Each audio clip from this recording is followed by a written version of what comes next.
സർക്കാർ ബ്യൂറോക്രസി ലളിതമായ കാര്യങ്ങളെ സങ്കീർണമാക്കുന്നുവെന്ന് UAE വൈസ് പ്രസിഡന്റും പ്രധാനമന്ത്രിയും ദുബായ് ഭരണാധികാരിയുമായ Sheikh Mohammed bin Rashid Al Maktoum. ഏറ്റവും മികച്ചതും മോശവും പ്രകടനം കാഴ്ചവെക്കുന്ന സർക്കാർ വകുപ്പുകളും ഷെയ്ഖ് മുഹമ്മദ് പ്രഖ്യാപിച്ചു. പലസ്തീനികളെ സൗദി അറേബ്യയിലേക്ക് മാറ്റണമെന്ന ഇസ്രായേൽ പ്രധാനമന്ത്രി ബെന്യാമിൻ നെതന്യാഹുവിന്റെ പ്രസ്താവനയ്ക്കെതിരെ സൗദി വിദേശകാര്യ മന്ത്രാലയം ദ്വിരാഷ്ട്ര പരിഹാരമല്ലാതെ സമാധാനമുണ്ടാകില്ലെന്ന് സൗദി അറേബ്യ വ്യക്തമാക്കി. നെതന്യാഹുവിന്റെ പ്രസ്താവനയെ അപലപിച്ച് UAEയും രംഗത്തെത്തി. സൗദി അറേബ്യയിൽ വിവിധ നിയമലംഘനങ്ങൾക്ക് 20,000-ലധികം വിദേശികൾ അറസ്റ്റിലായെന്ന് ആഭ്യന്തര മന്ത്രാലയം.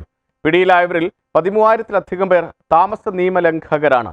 8,000-ലധികം വിദേശികളെ നാടുകടത്തിയെന്നും ആഭ്യന്തര മന്ത്രാലയം അറിയിച്ചു. ഖത്തറിൽ പൊതുമാപ്പ് പ്രാബല്യത്തിൽ വന്നു. ഇന്നു മുതൽ 3 മാസക്കാലമാണ് പൊതുമാപ്പ്. താമസ കുടിയേറ്റ നിയമം ലംഘിച്ച് രാജ്യത്ത് കഴിയുന്നവർ പൊതുമാപ്പ് പ്രയോജനപ്പെടുത്തണമെന്ന് ആഭ്യന്തര മന്ത്രാലയം ആവശ്യപ്പെട്ടു. ഗാസയിൽ വെടിനിർത്തൽ കരാറിന്റെ ഭാഗമായി 5ാമത്തെ സംഘം ബന്ദികളെ വിട്ടയച്ചു.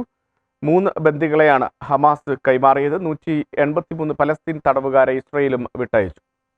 അമേരിക്ക തിരിച്ചയക്കുന്ന ഇന്ത്യക്കാരുടെ വിശദാംശങ്ങൾ തേടി വിദേശകാര്യ മന്ത്രാലയം. ഇന്ത്യക്കാരുടെ നാടുകടത്തൽ സംബന്ധിച്ച് പ്രധാനമന്ത്രി നരേന്ദ്രമോദി ഡൊണാൾഡ് ട്രംപുമായി അടുത്തയാഴ്ച ചർച്ച നടത്തും. മുൻ അമേരിക്കൻ പ്രസിഡന്റ് ജോ ബൈഡന്റെ സുരക്ഷാ അനുമതി പിൻവലിച്ച് ഡൊണാൾഡ് ട്രംപ്. മുൻ വിദേശകാര്യ സെക്രട്ടറി ആന്റണി ബ്ലിങ്കന്റെയും സുരക്ഷാ അനുമതി ട്രംപ് പിൻവലിച്ചു.